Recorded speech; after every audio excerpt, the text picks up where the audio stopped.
It's not only news, it's science breakthroughs. Tomorrow's technologies. Advanced medical techniques. It's a glimpse into the future where we discuss artificial intelligence, Earth and energy, enhanced humans, future society, health and medicine, space, robots and machines. Welcome to Science Bytes with Joe and Craig. Today is Thursday, May 21st, 2020. If you were in a spaceship and approached Earth from the North Pole in the summer, we would see roughly circular mass of blue water dotted with ice and almost encircled by landmass, some reflecting in the brilliant white from the ice and the snow, but mostly the landmasses are brown and green. What we cannot see from space is what lies beneath the surface. It is the subsection of Earth we are going to discuss today. It is called permafrost, and it covers almost a quarter of the land area in the northern hemisphere. Although the ground is frozen, this does not mean that permafrost regions are snow-covered. Permafrost is a combination of soil, rocks, and sand that are held together by ice and remains frozen at 32 degrees Fahrenheit or colder. Permafrost is one of the weirder concoctions of the Earth's ice ages. It is a shape-shifting material that underlies the land in the northern hemisphere from the Tibetan Plateau to Siberia and parts of the Arctic and subarctic North America. Now, many such areas are becoming both unstable and fragile. While it can be hard as bedrock, when it thaws, it can morph into something like glue or chocolate milk or wet cement. When frozen, it can hoard materials for thousands of years without allowing them to decay and can suspend bacteria in a kind of cryo-sleep, still alive for millennia. There are only two places on Earth where visitors can walk around inside frozen Earth. If you like it cold, you can visit Siberia or a hill in the rural area of Fox, Alaska, 16 miles north of Fairbanks. Bring a coat and earmuffs. Seriously, that's cold. I don't want to go there. Yeah. Inside this permafrost tunnel, the walls are embedded with roots suspended in ice and silt, with old bacteria and never-rotted bits of plant and animal tissue. That sounds like a lovely place. Yeah, okay, you know what? We're going to need to hold our nose because this tunnel smells like stinky moldy cheese, sweaty socks, and horse manure. Talk about making it sound delightful. No, Everybody's going to want to go visit now. Tell it as it is.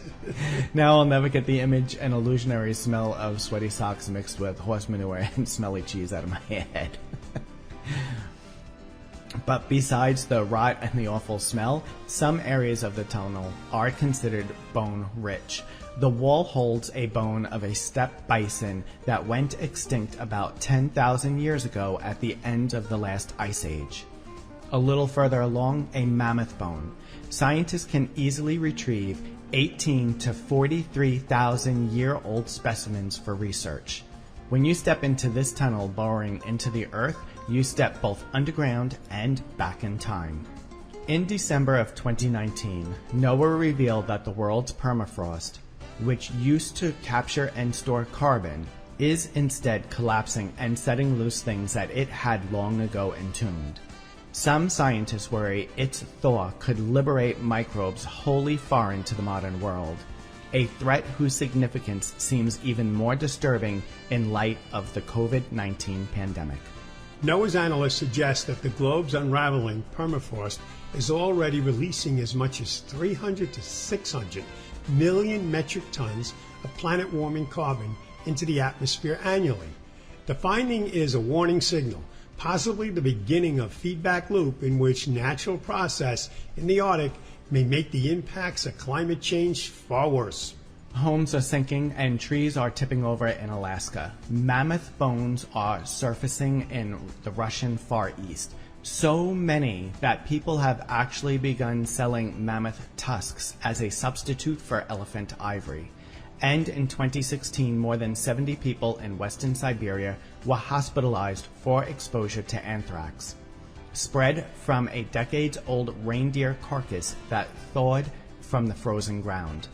Also in 2016, meltwater seeped into the entrance tunnel of the Global Seed Vault, a subterranean facility in Arctic Norway nicknamed the Doomsday Vault. There, millions of collected seeds are supposed to stay frozen indefinitely with little upkeep, a safeguard to restart agriculture should the world's crops be lost in a large-scale disaster. Thankfully, no seeds were harmed. The water refroze long before reaching the vault. But the breach made the world wonder, will the Doomsday Vault last until Doomsday? These events are connected because they're by the same phenomena. They occurred in the regions covered with permafrost ground that should stay frozen throughout the year.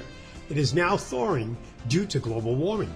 Permafrost is cold, dark, oxygen-free, and has a neutral pH, neither acidic nor basic like water. That means microbes, seeds, and spores frozen in the dormant state could awaken with little warming.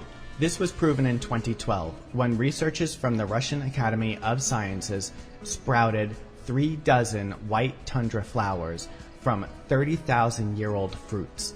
The specimens were recovered from ancient squirrel burrows 125 feet deep in the permafrost of northeast Russia.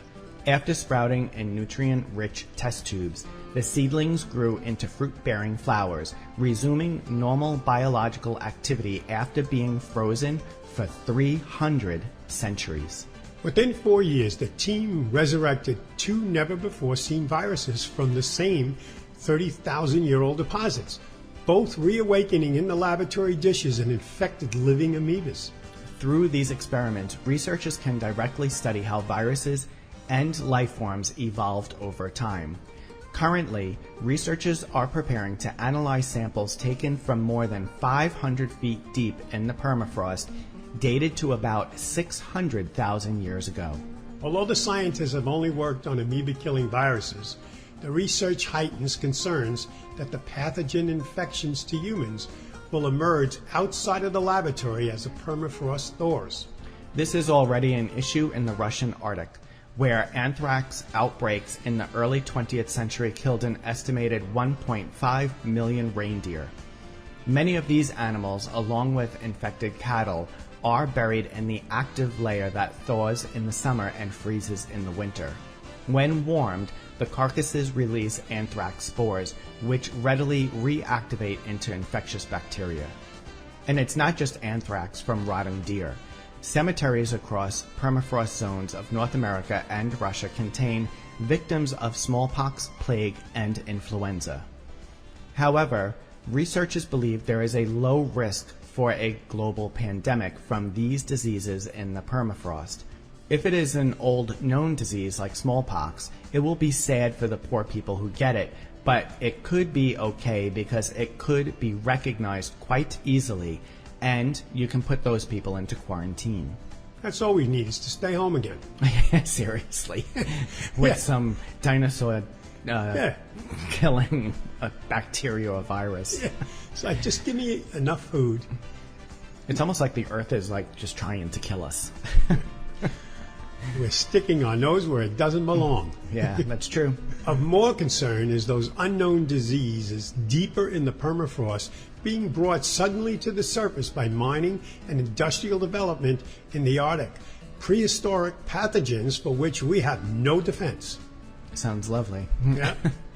Melting permafrost scenarios are frightening. Between the release of carbon into the atmosphere, the potential release of a deadly ancient pathogen, and in Russia, the sudden explosions of methane gas causing craters 80 feet across and 15 stories deep. There is much we can learn from permafrost, and we can hope that it doesn't melt any faster, or it will change life on Earth as we know it. We're going to take a short break, and when we return, we will be discussing chimeras.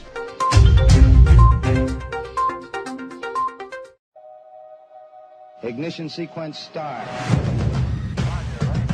All engines are running. We have taken tremendous steps. We choose to go to the moon before this decade is out. We are the pioneers.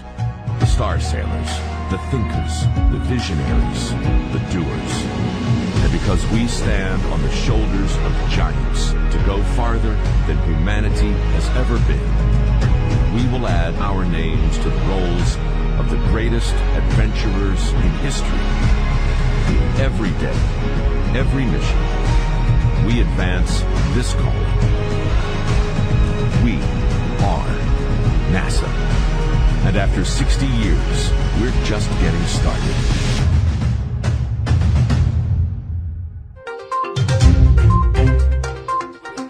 Okay, we're back. A genetic chimera is a single organism composed of cells with more than one distinct genotype. To produce the chimera animal, scientists need to merge multiple fertilized eggs.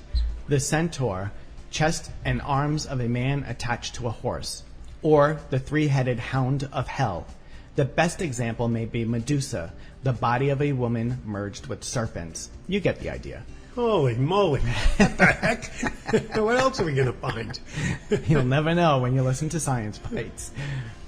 The idea spawned ages ago, but only until recently have humans become capable of making those first steps into really creating one. We are talking science here, so we aren't talking about some mad scientist in an underground lab in an ancient castle. We are talking high-tech labs with intelligent scientists that want to study chimeras to get a deeper understanding of how cells build bodies. Just a week ago, scientists published a paper about the new hybrid embryos that are the most thorough mixing of humans and mice yet.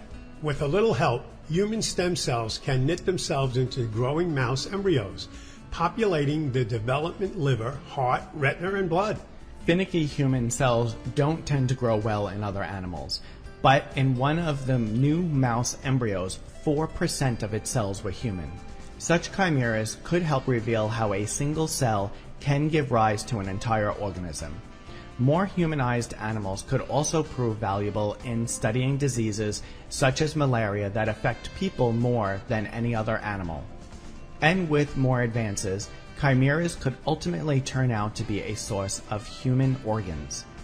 As you can imagine, many scientists have hit roadblocks in growing human stem cells in mice or other animals, including pigs and cows. The new method's success comes down to timing. The basic requirement is to have human cells grow and thrive in a mouse embryo. A human cell is very complex compared to a mouse cell.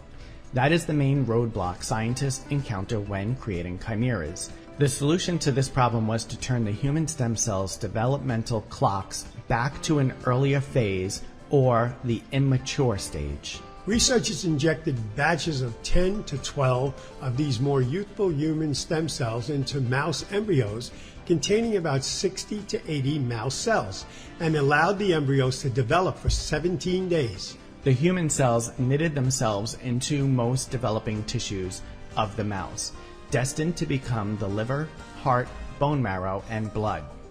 Human red blood cells were particularly abundant in these mouse embryos.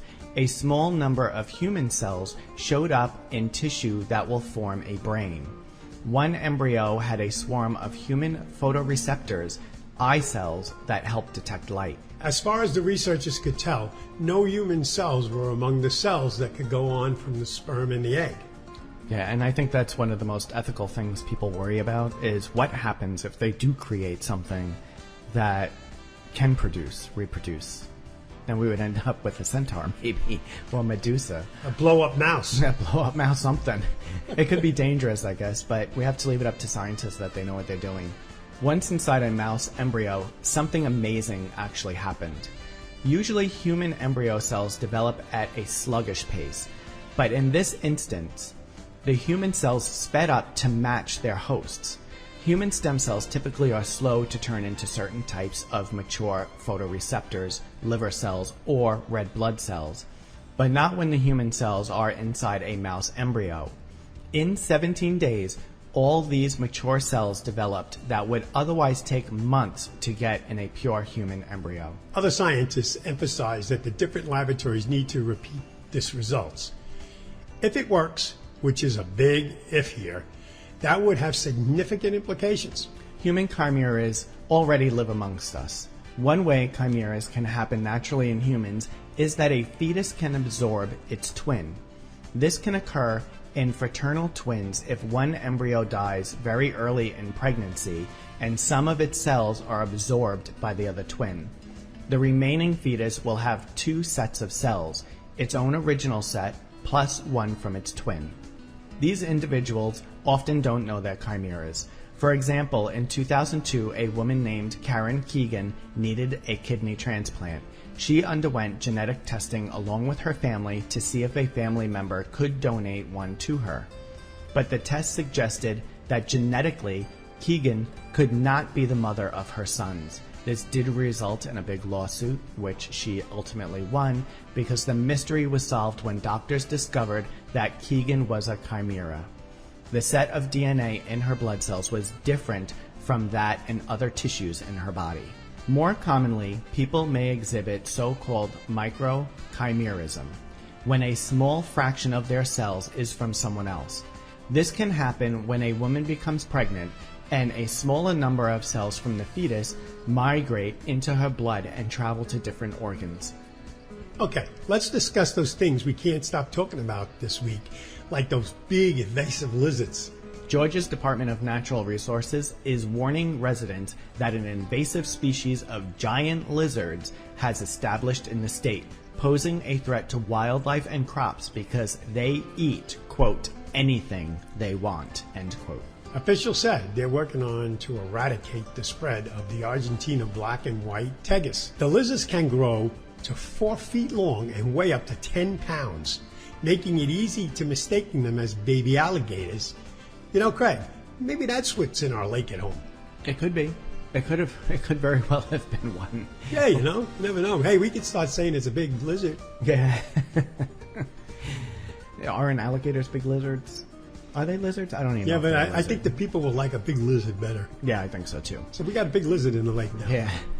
DNR biologist John Jensen said in a video earlier this month that the lizards eat just about anything they want, including both plants and small animals. One of their favorite foods is eggs from ground nesting animals such as birds, turkeys, quail, and the gopher turtle, which is a protected state reptile. South Florida has many invasive species that have taken over parts of the state. We can only hope Georgia can eradicate these ones while they still can. Okay, that brings us to the close of another episode. Thanks for listening. We will be back again next week with a new episode. You can find all our episodes on My Science Bytes for free on Apple Podcasts, Google Play, Alexa, and other platforms by searching My Science Bytes with Joe and Craig, or visit our website, mysciencebytes.com. Joe and I are grateful to you, our listeners. Let us know how we're doing by leaving a review and giving our show a 5-star rating on Apple Podcasts. It really helps move up our ranking so more people can find us. You can also search My Science Bytes with Joe and Craig in Facebook and leave a review there. Thanks again for listening, and we'll see you next week.